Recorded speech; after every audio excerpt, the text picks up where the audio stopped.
All right, welcome to the Detroit Lions News Podcast. I'm your host, Joe Chapp, along with my co-host, Tyler. Tyler, say hi to the people. Yo, what's going on, Lions 8-2 fans? What's up, baby? And it's a happy Thanksgiving to everyone. Hopefully you stay safe. And if you're going to the bars tonight, don't drink and drive. Don't be an idiot, and don't be a clown. So we got a lot to talk about, Tyler, with the Detroit Lions. Obviously, last Sunday, the Detroit Lions they played the Chicago Bears. They were at home. That was just a ridiculous game from every standpoint. No, it was a crazy game. I thought for sure we were gonna lose that game, and yeah, man, we pulled it out. Strangely enough, I keep hearing SOL would lose that game, but Matthew Stafford currently has the most fourth quarter comebacks out of any quarterback in the NFL, so I don't really necessarily believe that statement, but it is nice, especially what I took from this is, and something I'm sure we'll talk about and touch on, but something I really enjoyed is seeing Jared Goff pick himself up after 3 picks and freaking going down the 2-minute drive and freaking puffing his chest out and winning this game, man. That was huge. Yeah, I think it says a lot about a quarterback when you can go out and not have your best game at all. Obviously, you want to have your best game, but there's sometimes where you're just not going to have your best game, and then you go out there and you throw 3 picks, and it's against a team that you should really beat handily. And obviously, you don't have your best game, and you're not. So he was coming in that game. I think he had 0 picks against the Chicago Bears in like 8 meetings. Yeah. So it's every quarterback has that game. Is it an indictment of Jared Goff, the quarterback? Probably not, but it's more an indicative of that whole team was kind of out of it before the game started. I mean, like you had Jack Campbell missing tackles, you had Brian Branch doing stupid stuff, you had Amon-Ra St. Brown and Sam Laporta misreading routes. Like, when have you ever seen that? And then the guy who really spearheaded the comeback was your boy, Jameson Williams. Amo, man, big catch. Big time route, big time catch. The more I see from this kid, man, the more I double down. I mean, I love his attitude. I like his personality. I like him a lot. I'm happy he's starting to come around. It's funny because all the fans are, oh, JMO, we love JMO. He's so cool. He's such a good guy. He's such a good comedian. Like 4 weeks ago, they were ready to like send this dude to freaking Cleveland. They were ready to send his ass to the shadow realm. So, but I'm not here to brag about like me, liking our first round pick. I mean, he's killing it, man. I wouldn't say, okay, he's not killing it, but he's doing better. He's getting more comfortable. He's getting more acquainted. And I have asked you multiple times, I would like to see a game where JMO gets 80% snap share. And that's exactly what happened today. I think he had like 45 or 50 offensive snaps out of 70 or 75. Yeah. So he had like the second highest snaps played on the team, on the offense, I should say, of the skill positions. So first was Amon-Ra, and then second was JMO.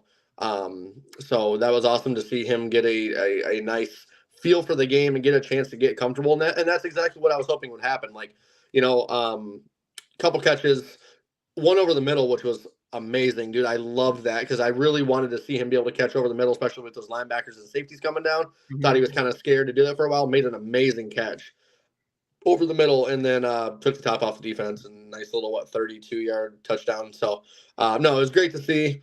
Still a little bit of an underthrow by Goff. It's gonna take time getting used to a guy with like breathtaking, game-changing speed. But hey, even Mahomes underthrew Tyreek from time to time, so that's just something you got to get used to. But overall, man, good performance by him, and I like to see him out there. He wants to win. When he first came in, I think people got the idea that he was a me guy, kind of more of a diva, kind of wanted to get some stats. He's been really excited to throw some blocks and to be a part of the team and to see them win. So I don't know if it's a little bit of the Lions culture rubbing off on him or we just had the wrong read on him. Probably a little bit of both, but you love to see it. Well, I think he really enamored himself with the teammates when he made that block against the Chargers. I really think that helps out a lot because I think if you're a wide receiver and you're trying to gain a foot in the offense, especially when you're coming to a team that's just rolling offensively, like they're one of the top 10 offenses in the league, you're not always going to get the ball to start out with. I think that's the main thing. And I think that the way that the Detroit Lions work is if you do your job, you're going to get the ball. It's known throughout the whole team. I mean, we Yeah. got Reynolds, we got Raymond, we got Hey, no block, no rock, baby. right. So they're doing everything that they need to do. And I was happy when Jameson made the catch because number one, he needed something like that as a confidence booster. Number two, I think him and Jared Goff, they needed that connection because obviously it shows that he has a little bit of trust in Jameson Williams because he went to him at such a crucial time. So it's crazy because we won that game last Sunday. We really shouldn't have won the game. I mean, obviously you're not going to say sorry for a win or a loss, but you should have lost the game to be honest. And the fact that you got that win, you're 8-2 for the first time since like 1962, 1963. So you're coming into Thanksgiving for the first time. You're in sole possession of first place. You're not tied for first place. You're in sole possession of first place. How big is this game going to be tomorrow for the Lions, especially with like everything that they have riding on, and the chance of going 9-2 to start the season? How that's going to be huge for this team. I mean, so I agree and disagree. I mean, every game's huge, obviously. I think what's big here is that we can still, depending on how the Eagles season goes, we can still catch that number one seed and get home field advantage. I mean, the Eagles are rolling; they're 9-1, and they just had a pretty nice comeback win over Yeah, the Chiefs.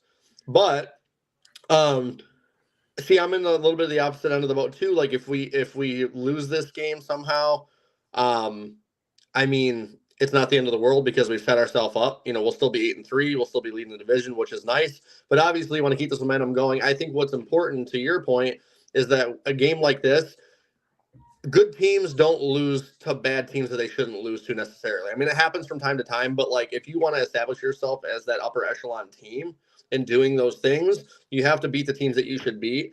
And we should never have been down like that against the Bears. yep, So, if you, and I think that's exactly what the coaching staff and what the players are going to be going over and talking about because if you go down like that against the Niners, against the Eagles, against maybe the Cowboys, you're not going to get that back. And yep. I think they know that. I think they know they got away with one. But what's up, Darcy? But I just know that you can't get down like that and make those silly mistakes, especially late in the season and like near playoffs. So I think it was a wake up call that they were still able to get the W, but they know they have to be sharp. And I don't know, man. The last few weeks, like Baltimore, um, this game here against Chicago, it's just I don't know. It's like Goff is from time to time, and I don't know if he's just being a little bit more aggressive or trying to fit it in a little bit more. It seems like he's strung along a couple bad games here that we've gotten a couple wins out of. Besides the Baltimore game, we got absolutely Right. embarrassed. But I don't know, man. It's like I just hope he's able to shake that and kind of get back on track because he started out an absolute fire. And I know there's lulls, there's ups and downs in seasons.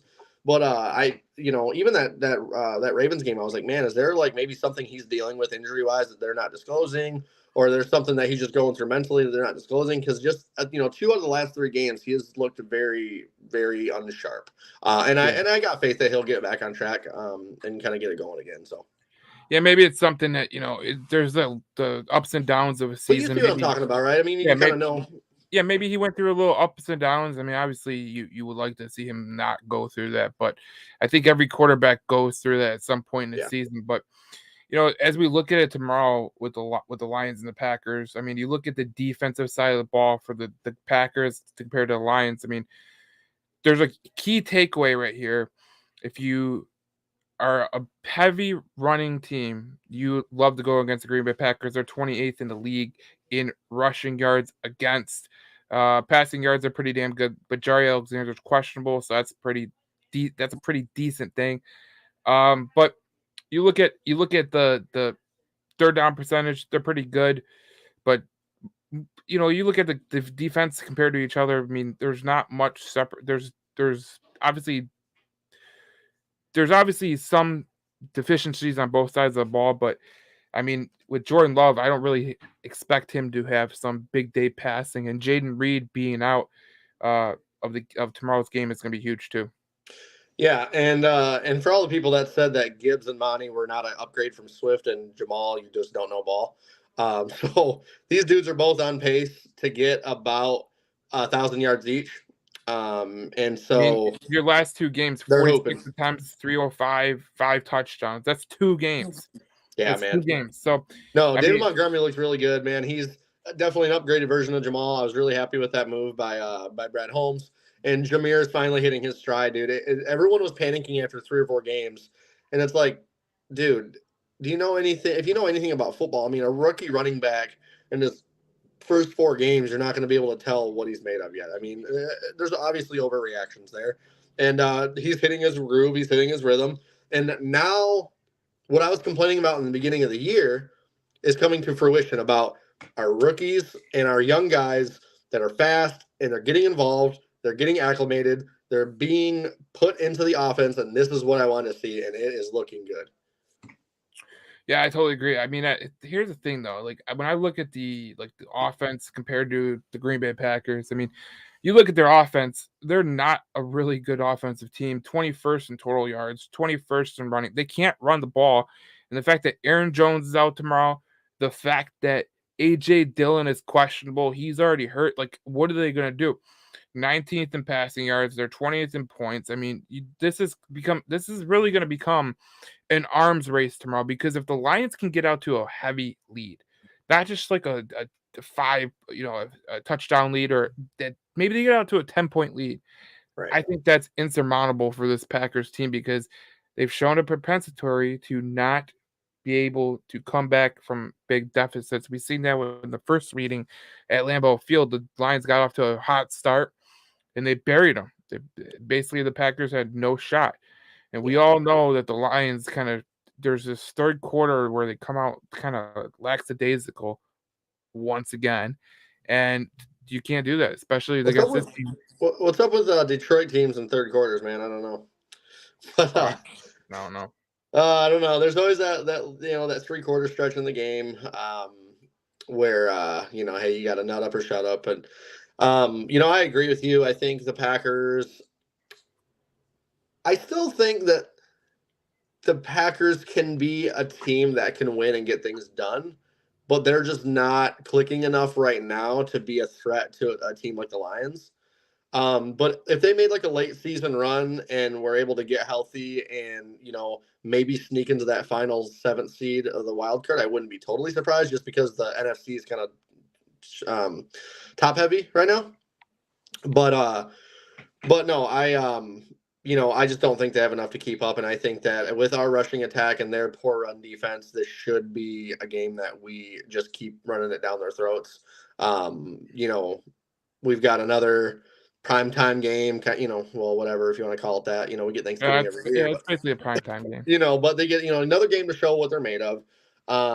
And, they're coming off a short week, but this is probably the healthiest we have been all year. So with only Jonah Jackson out, and I know you had that queued up because I'm sure you're ready to talk about that. But we, Man, we have everybody back except Chauncey Gardner-Johnson. You gotta love that this team is healthy at this point in the year because Absolutely, it's a blessing. If you look at the Packers, like look at their injury report: Savage out, Jones out, Reed out. You got questionable of Alexander Campbell, AJ Dillon, Ruby Ford, and Dontavian Hicks, which he's a big wide receiver that they could use, but that means that they're going into the game and they're kind of hurt. They're battered, they're bruised. This is nowhere near a healthy team like we see with a lot of teams. Like, the Packers are not healthy right now. I mean, if you watch their practice report all week, they were kind of like they had like a million guys on the practice report. Yeah. So you're healthy, they're not, and we're at home. You're at home. You don't have to travel.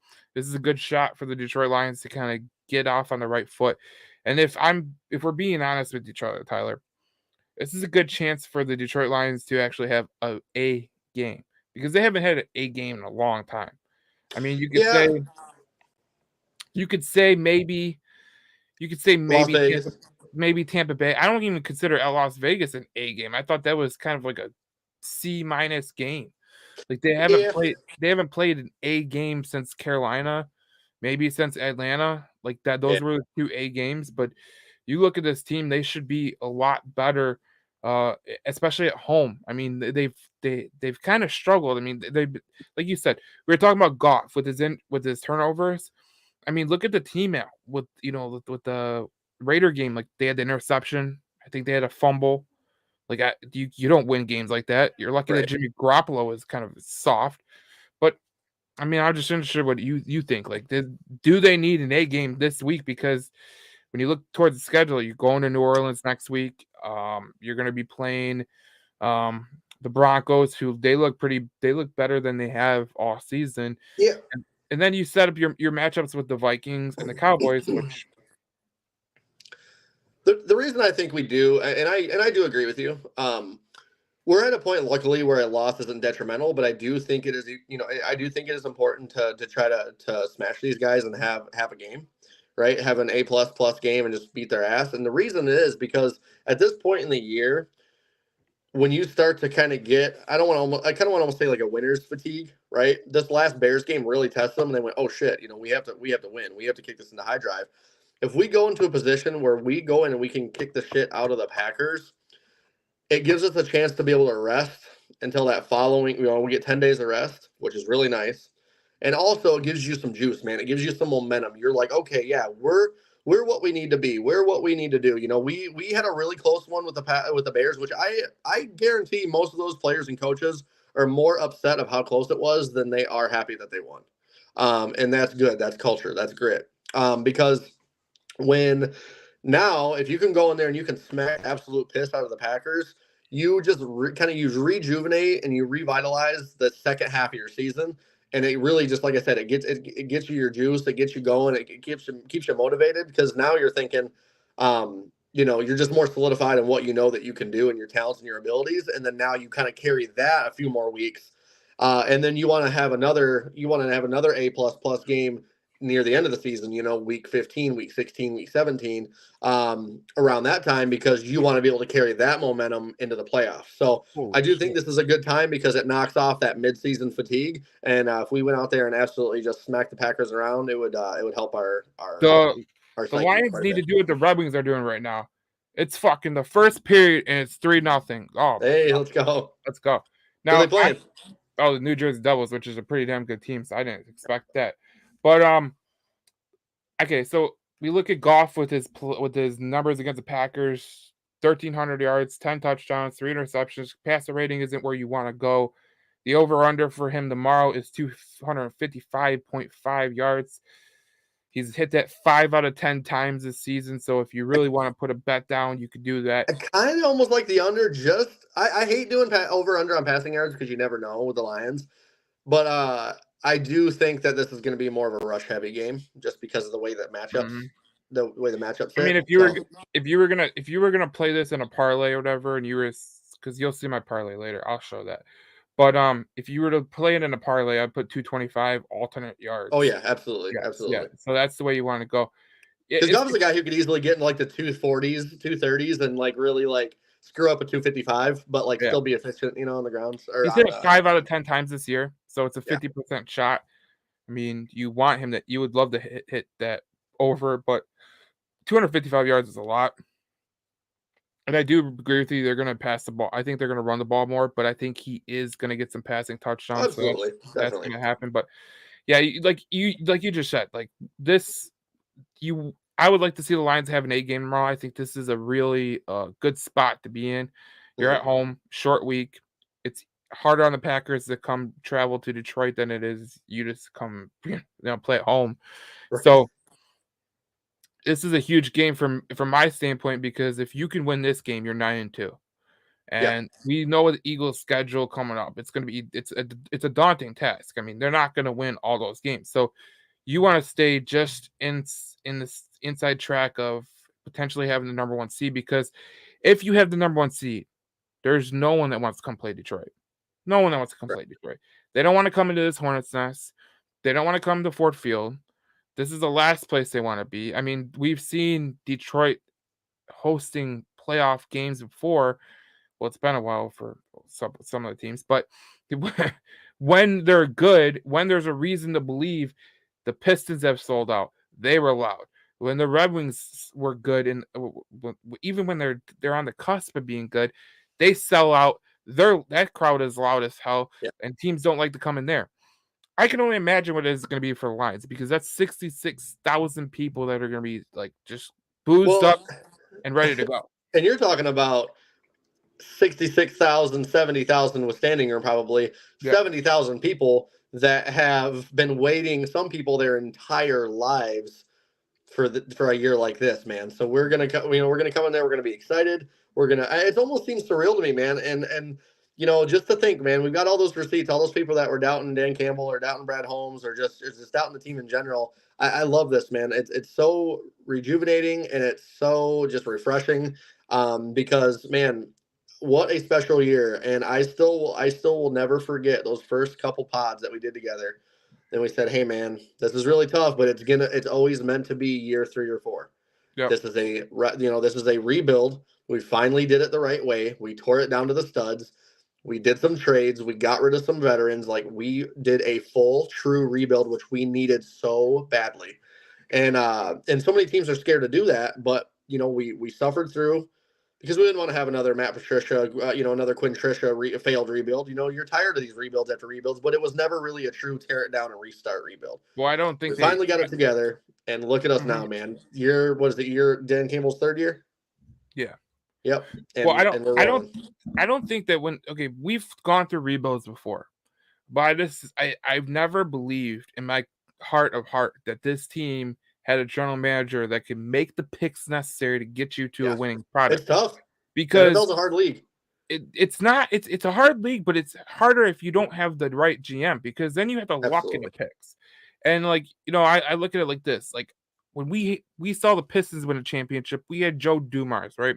And whatever you say about Joe Dumars in the later years, the guy delivered a championship. They almost went to two. They almost went to another NBA championship, and they made these subtle moves like Rasheed Wallace, like trading for Chauncey Billups and trading for Ben Wallace, like these subtle moves that Brad Holmes has been doing with the Lions. I mean, you look at a subtle move.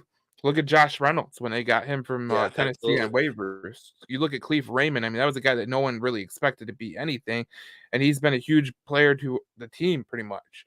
And then you look at a guy like St. Brown. No one expected a 5th-round pick to be that, like he is right now.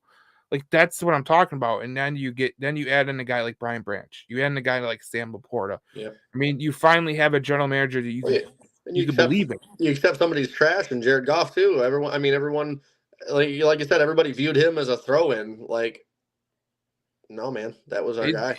That's another guy, Jared Goff. I mean, that's a credit to Brad Holmes because he could have took the pick from Carolina and got that 9th pick. Now you would have Mike Parsons, but you wouldn't have a quarterback because the last 2 years, who's came out at quarterback? I mean, CJ Stroud. No. That's what I'm saying. Like, nothing good. You know what I mean? I mean, this year a little different. Stroud, Anthony Richardson looks like he has promise. But I mean, outside of that, man, I mean,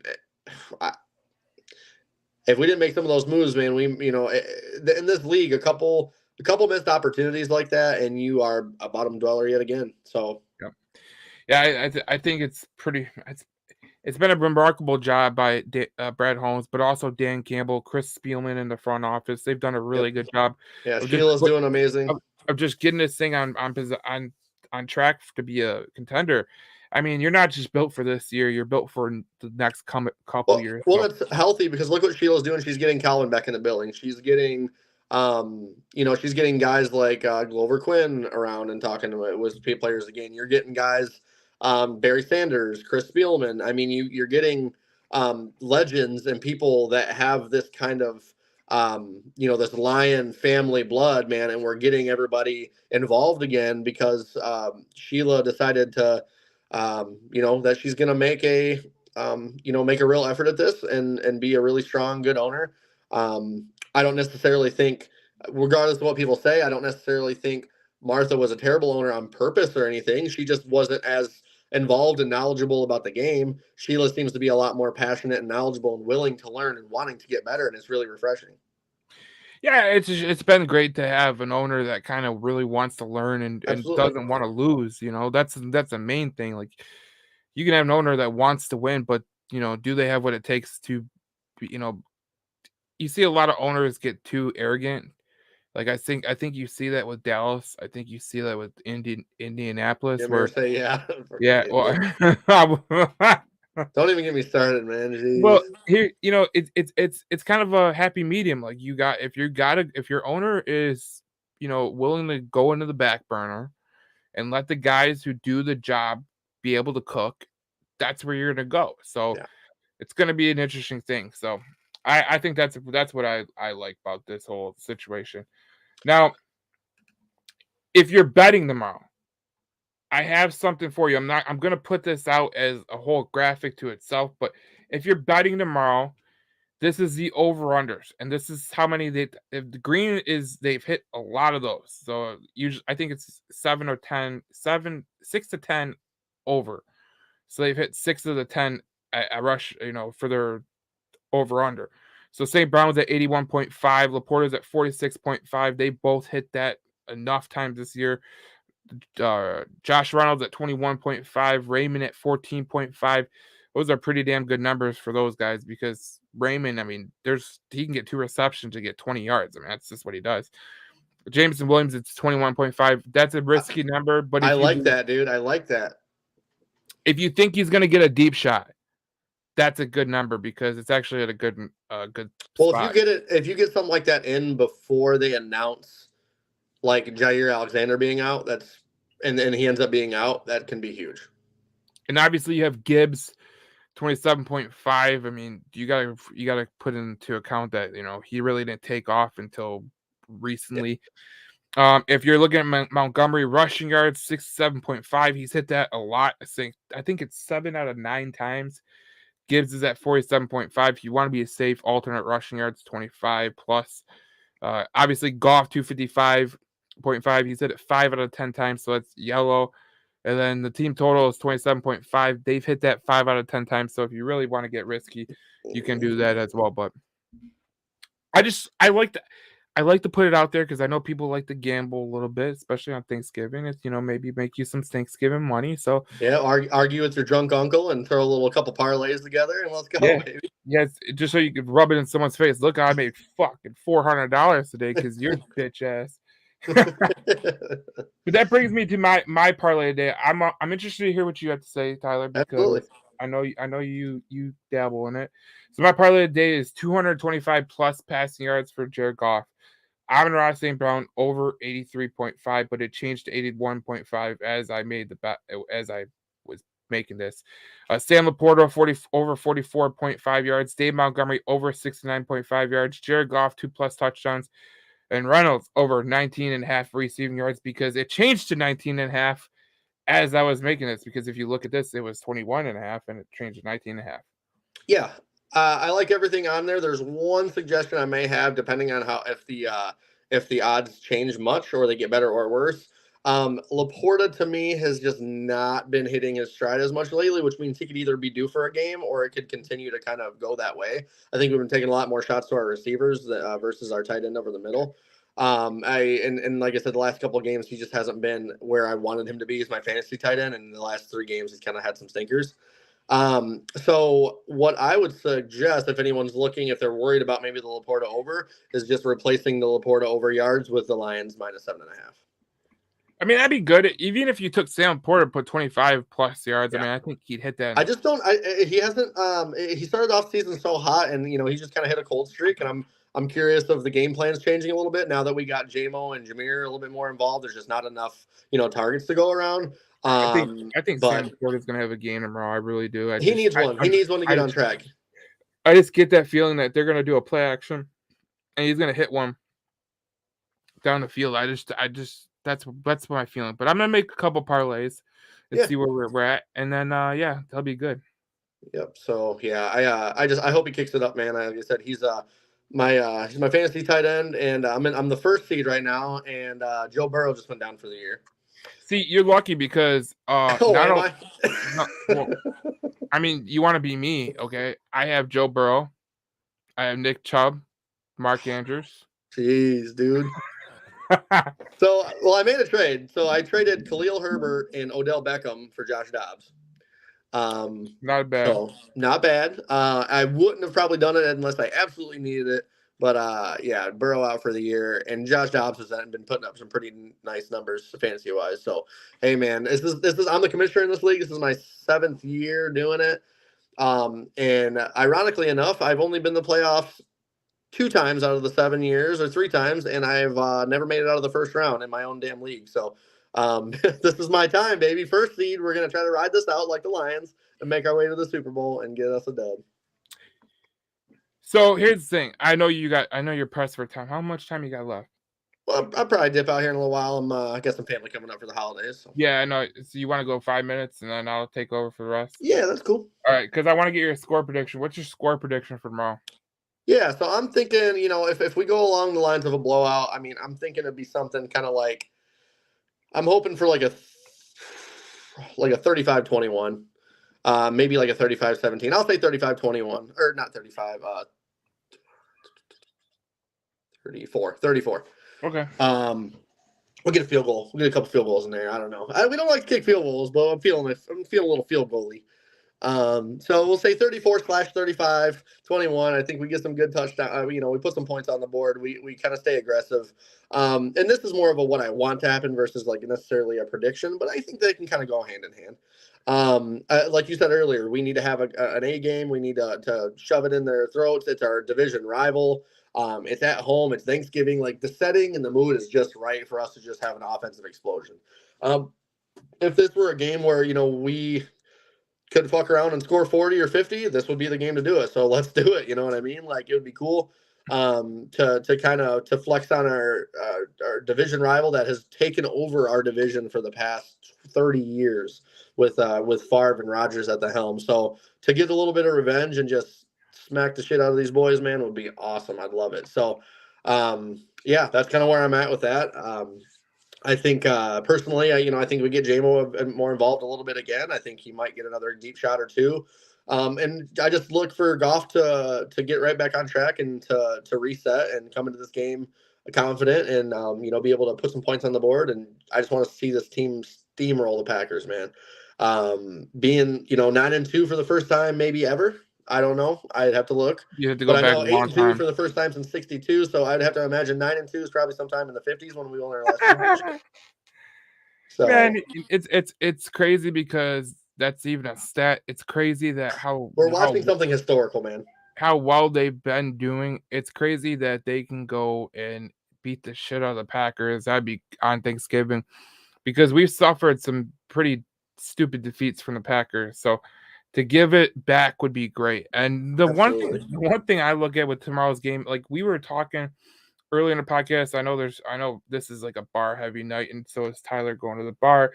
But we talked about it earlier with the defensive stats. Like if you look at the rushing yards, you could easily take advantage of the Green Bay Packers on the ground because they're giving 134.7. That's 28th in the league. And so what's our rushing offense per game? Well, your rushing offense per game is 136.6 per game. So fifth in the league going against the almost dead last in the league. But you got to factor in. You got to factor in one thing. You've won against the top 4 defenses in rushing defense. That's awesome. So when you have a rushing offense that still gets 136.6 yards per game, I mean, you win against the Chiefs. I mean, I know there was no Chris Jones, but Chris Jones is one part of that wheel. Who the hell's getting more yards per game than us? The Eagles? I don't know who it is. I think it might be the Eagles. I think dude, 410 a game and we're second. Like, yeah, it's crazy. Like there's so much that. Yeah, I think the Eagles are at total yards. Yeah, we're second in total yards. So it's crazy. There's some good offenses in the NFL right now. So it's just absolutely. Let me check who is number 1. I guarantee you it's something stupid. Yeah, man. It's just like I said, it's so exciting and to see something like this so late into the season, man, it shows how much we're building something special. And if we can just keep this riding out, man, I mean, dude, with our opponents remaining of the year, I mean, we may not lose again. I mean, that would be huge. Yeah, I mean, you got a couple tough games coming up. You got to go to Dallas. Dude, if we rip out a 14-2 season, oh my god. All right, so what? 15 maybe. So you got the Dolphins in front of you. Okay, that makes sense. That And makes sense. Dallas. That graphic got screwed up somehow. I don't know how I got screwed up, but they're fourth, fifth. So, but Dallas has played the easiest schedule. They've made their living off beating like shitty teams. Right. Yeah, Miami's played shitty teams. I mean, they're going to get to play the Jets this week, who has Tim Boyle starting at quarterback. I mean, you know, how pissed would you be if you were Amazon? You paid $100 million for that game, and the quarterback that the Jets bring out is Tim freaking Boyle. Like, I would be, if I was Jeff Bezos, I'd be ripping this yacht to New York and saying, "What the fuck, man?" Yeah, it's tough, man. But hey, what can you do? Where What's going to be crazy is an Aaron Rodgers comes back in 2 3 weeks and this motherfucker plays. That's going to be crazy.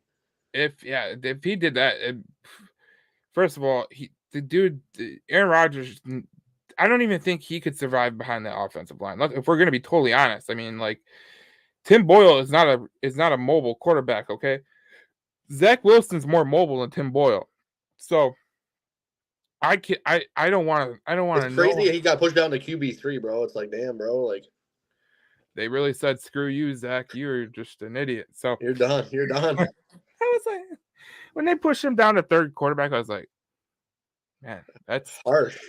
pretty After hard. doubling down for 8 or 10 weeks about he's our guy, QB1, he's our guy, he's our guy, he's our guy. Well, if you remember right, I mean, Now this they're is like, why if you're a Detroit Lions fan, you got to take homage in having a quarterback, because there is a lot of bad quarterbacks in this league right now. Let's yeah. just think about it. Like, you got quarterbacks starting for the New York Giants who like Tommy DeVito. Oof. You got Zach Wilson in New York. Oof. You don't know who you're starting if you're Atlanta Falcons, and you got a good team, and you're going between Desmond Ridder and Taylor Heineke. Woof. Yeah. Like, Yeah, oh my man, it's god, tough. dude. Yeah. Even I mean, you got Dorian Thompson Robinson starting in Cleveland. I mean, I have high hopes for him, but I mean, I do too, but you way don't really too. necessarily want to throw a fifth round rookie into the freaking mix that, Well, yeah, and you're in the playoff race, you're a and 7-3. but the only thing that he has to do, if I was the coach of Cleveland, I'd be like, listen, the only thing you got to do is not turn the ball over. Well, Don't it's be a crazy, dumb. dude. I mean, they've been playing without Deshaun Watson and Nick Chubb, and they've got a 7-3 record. That's pretty impressive. Yeah, I mean, if you lose Nick Chubb, you lose Deshaun Watson. I mean, he hasn't played a majority of the year, so you're basically saying, like, okay, it's gonna be all good. That contract will go down as the worst contract and trade ever. That trade and contract was. Man, yeah, because I believe if I remember right, I think Cleveland still has a first round. I mean, Houston still has a first round pick from Cleveland. Yep, next year. Yep. Oh my god, dude? Oh my god, like, you better hope that Deshaun. You better hope Deshaun and all the owners were so damn mad because they gave Deshaun Watson a fully guaranteed deal after basically being suspended almost a whole year, and all this shit going on. And the owner just said, we'll give him a fully guaranteed $230 million deal. And now all the other owners are looking around like, oh shit, I gotta give my guy $230 million now, and Watson didn't even really deserve that. So now I gotta fork out $300 million if I want to. Joe Burrow's gonna get like $500 million. Like, what's going on, man? This sucks. Thanks a lot, asshole. Yeah, it's funny you mention that, because if you were like the Bengals owner, or you were a owner of like the Buffalo Bills, I think the Bills paid no, that was right after. But if you had to pay a quarterback that is good, like Allen or Burrow or Herbert, you're like, dude, I'm gonna have to give him the freaking naming rights to the fucking stadium. Right. Like what the hell? But yeah, man. But I'm really excited about tomorrow, man. I appreciate my family just got here a few minutes ago, so I'm gonna roll out. But I appreciate you guys. Go Lions! Love seeing you guys. Knock out the rest of the show, Joe. Kick some ass, man. And I will see you guys on the next pod. And we hopefully will have a Lions W. Oh yeah. All right, man. All right. Have fun at the bar, bro. Oh yeah. See you, brother. All right. Bye. All right. So I'm all alone now. So we are going to go through. We're just going to quickly go through what I was talking about earlier about the Detroit Lions and this matchup with the Green Bay Packers. So let's go over it. Defensive stats. You look at the defensive stats. You look at the Green Bay Packers, 16th in total yards, 342 yards. They are giving up a game.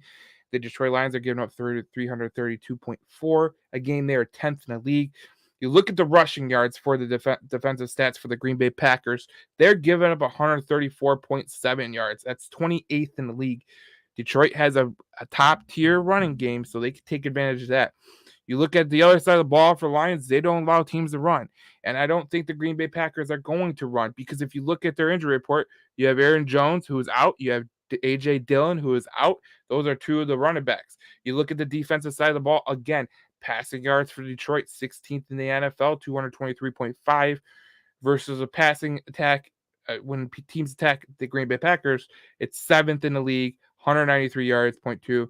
And then you look at the points per game. It's not much. There's not much of a subtle difference.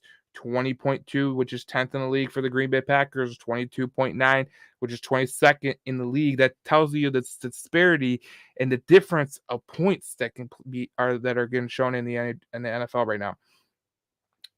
You go to the offensive side of the ball for these two teams. You got the Lions capping at 410.9 in total yards, 336 for the Green Bay Packers. The key takeaway is they can't run the ball. They're a low output total yards team. They don't score a lot of points, 20.2 to 27.2 for the Detroit Lions. They're pretty good at third down, but again, they're not good at going down the field and making plays. You look at another thing. Goff against the Packers, 1,300 yards, 10 touchdowns, 3 interceptions, 96.7 passer rating, and his over-under for tomorrow is 255.5. And I talked to you about the Packers rushing defense. Well, the rushing defense for the Packers is going to take a really hard duo to stop with the Detroit Lions. You look at the last two games for the Detroit Lions, 46 attempts, 305 yards, and 5 touchdowns between David Montgomery and Jahmyr Gibbs. We go back to the defensive stats. They're giving 134.7 yards per game. This is a great chance for the Detroit Lions to take advantage of a bad Green Bay Packers rushing defense. Now, you're asking me, what's the injury report for the Lions? Well, it's simple. Obviously, we know Chauncey Gardner-Johnson's out. We obviously know that James Houston is out. But Jonah Jackson is the only active player, not on IR, that is out for tomorrow. He's the only guy in the injury report, period. And that's pretty special. Me and Tyler talked about it. When you look at this team and you look at Jared Goff and you look at this team has not played their best football to this point. But there's a chance that they could throw it together tomorrow because there is no this Packers team isn't tough to beat. Obviously, we know that they can play some pretty good ball in the defensive style with the 20.2 yards per game, but they can get gashed in the run game. So if you're a Detroit Lions fan, you gotta love the over and unders for tomorrow. So you asked me, what are the over unders, Joe? So the over unders for tomorrow, Montgomery is 67.5. I put that as a green because he has hit that a majority of the time. Gibbs 47.9. He's kind of mid-tier, but just remember he didn't get the heavy workload until about week 4, week 5 when he got back from injury. Goff 255.5 yards. That is in his over-under tomorrow, and he has hit it 5 out of 10 times. So if you are betting tomorrow, keep that in mind. I'll post this on the page so you can have that for tomorrow. St. Brown 81.5. That's his receiving yards for over-under. He's gone over a majority of the time. Laporta 46.5. He's gone over that as well. Reynolds is at 19.5. It says 21.5, but he's gone over he's cleared 21.5. I'm pretty sure he cleared 19.5 as well. Raymond 14.5. He is a green as well. So if you're putting a parlay together, take 3 of those guys, put them together with Montgomery, and you got a good day to go. Obviously, Gibbs, his receiving yards for tomorrow is 27.5. He's been kind of hit or miss on there, but it could be a good job. It could be a good value play right there. If you really want to get around it, play receptions instead of yards. Now, Williams, JMO, if you're a believer in JMO, if you think that he can hit a long, deep pass, 21.5 is his over-under. And the team total for the Detroit Lions tomorrow is 27.5. So if you are asking me, what would I do? I like St. Brown. I like Sam Laporta. I definitely like Dave Montgomery. And if you were to play some alternate rushing yards with Jahmyr Gibbs, maybe put 25, that could boost your profile. Now, my parlay of the day, Goff 225 passing yards, St. Brown over receiving yards 83.5, Sam Laporta over 44.5 yards, Dave Montgomery over 69.5 yards, Jared Goff plus 2+ passing TDs, and Reynolds over 19.5 receiving yards. $20 will win you $454 on FanDuel. I will post the link to this after the show. So if you want to bet on it, it's a free no sweat bet. So if you lose, you can play it for the games tomorrow, which is the Cowboys, Commanders, and Seahawks, and the 49ers. Now, we talked about the injury woes for the Green Bay Packers. We all know that they have a little bit of injuries. Let's look at them right now. You look at the injuries for the Packers. Jaden Reed is out. Aaron Jones, one of their best running backs, is out.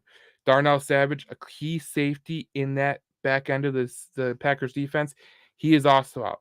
Now, Jari Alexander, that's a huge questionable because he's one of the best corners in the NFL. And for him to be questionable, that's a key there. Devondre Campbell, questionable. A.J. Dillon, another running back, questionable for the Green Bay Packers.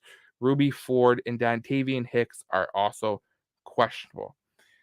So tomorrow is a huge game for the Detroit Lions because if they're trying to establish themselves as contenders, this is a game you need to take care of. Not only that, but keep this in mind.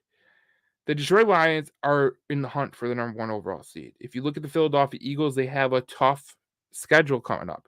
So if you are the Detroit Lions, you're trying to keep, yourself on track for the number 1 overall seed. Because as me and Tyler were talking, and we obviously got you guys, coming in and giving us the comments. It's been a slow day, but I know a lot of people are going to the bar. So I'll podcast this and then I'll put some videos out on the Facebook as well. But we said, if you get home field advantage, no one's going to want to come here. It's a tough place to play. No one wants to come to Ford Field in a playoff game. No one wants to come with a well-rested Detroit Lions team as the number 1 overall seed. If you can win and you can get the number 1 overall seed, that is the goal right now. You are going to run away with this division. I have no doubt in my mind. The next goal is to get the number 1 overall seed because you get that free week of rest. You're going to get the lowest seeded team to come to Ford Field. They're not going to want to come to Ford Field. And let's say you get the number 1 overall seed, you're going to be playing either the 49ers or the Eagles in the NFC Championship, but they have to travel to you. That's why home field is so huge for this Detroit Lions team. And they got a couple games coming up where they should be able to take care of business, but they have to take care of the business tomorrow against the Green Bay Packers. Obviously, we know this isn't the same old Green Bay Packers. So this is a team that is kind of injured, obviously, with no Aaron Jones, no A.J. Dillon. They're going to be going to try to pass the ball a ton tomorrow. So if you're looking at a parlay, I mean, Jordan Love might throw for 300 yards because he has to. They can't run the ball. So if you're going to the game tomorrow, have a lot of fun. Have fun with your family. Hopefully we see a big Detroit Lions W tomorrow. I'm your host, Joe Chap of the Detroit Lions News Podcast. I know we've had a lot of comments go in and out, but I know a lot of people are obviously going to the bar. They're going to have fun on their Thanksgiving, 3-day weekend. And if you don't work Friday, you're going to have that 4 to 5 day weekend. So look, we all know that Detroit has to take care of business. We'll see you in the next podcast as we do more Detroit Lions content. Obviously, today's a kind of a shorter one because of, there's not many people watching, but I will put the videos up on the Facebook for people to watch on demand. But it's been great to the 9 listeners that are listening right now, 10 listeners. I appreciate you. We will see you in the next podcast, a Detroit Lions News podcast. If you miss this, I will put a podcast up of all of the stuff that I was talking about the over-unders and everything like that. I'll put my parlay of the day, and I'll also put the over-under gauge bet. So stick with me. Have a great Thanksgiving. If you're going to the bar right now, drive safe. Call an Uber. No one wants to hear of a dead family member. And we will see you guys in the next podcast. Thank you for watching. I'm your host, Joe Chap, and we will see you in the next podcast. I'll probably see you tomorrow. So we'll see you in the next podcast. Thank you for watching, and go Lions.